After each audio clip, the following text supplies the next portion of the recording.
Hello, Frugal fans! Once again, this is Captain Frugal, and I'm reviewing my stash to save you cash. And today I'll be reviewing The Superior Foes of Spider-Man number 3. Today we're reviewing issue 3 of The Superior Foes of Spider-Man. This can be purchased through trade paperback, or get it through the back issues, or buy it digitally. Now the question is, should you? So before we can answer that, let's take a look at the book.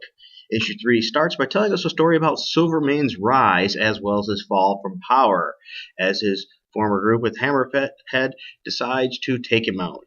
But the story tells us how Silvermane survived this, and how his head was later on found by Alan's goons. Now, I won't get into all the details there because, well, the main character and protagonist of this book, Boomerang, aka Freddy, or Fred, tends to lie about stories, and we find out more as the story goes. The book then takes us to a restaurant where Fred, as I said, also known as Boomerang, and Mach 7, which is also known as Abner Jenkins, the former Beetle, are talking. And Abner is telling Fred why he took his job as a probation officer. For the record, by the way, after reading this book, you should never give Fred a urine test.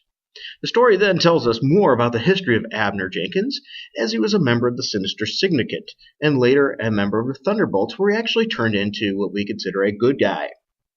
Then Freddy tells us how he feels about traitors, which he considers, because the former Beetle, a traitor, which truly is not a good thing. You can tell there is a hatred there.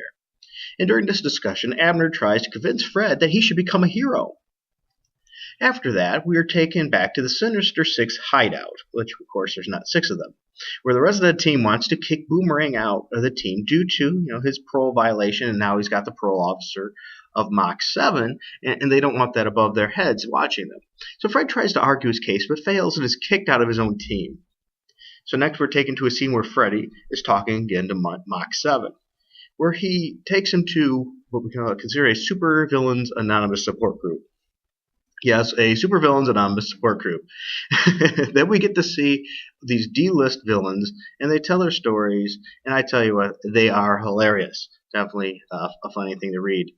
After the meeting, Mach 7 talks to Freddy on top of the bridge. He takes him on top of this bridge to talk to him more, because he's trying to get Freddy to turn and quit being a villain. Fred, then, to get even with his former team that has kicked him out, tells Mach 7 about the job they were going to do and their location of the group. And that's the end of issue 3. So now let's look at first some of the pros.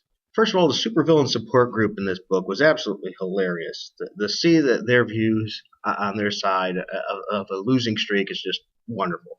The book also gave some great insight on what happened to Silvermane, which we really haven't seen for years. The book also moves at a very good pace, progressing the story, making you always want to know what's happening next. And this book continues to have absolutely wonderful banter between the villains.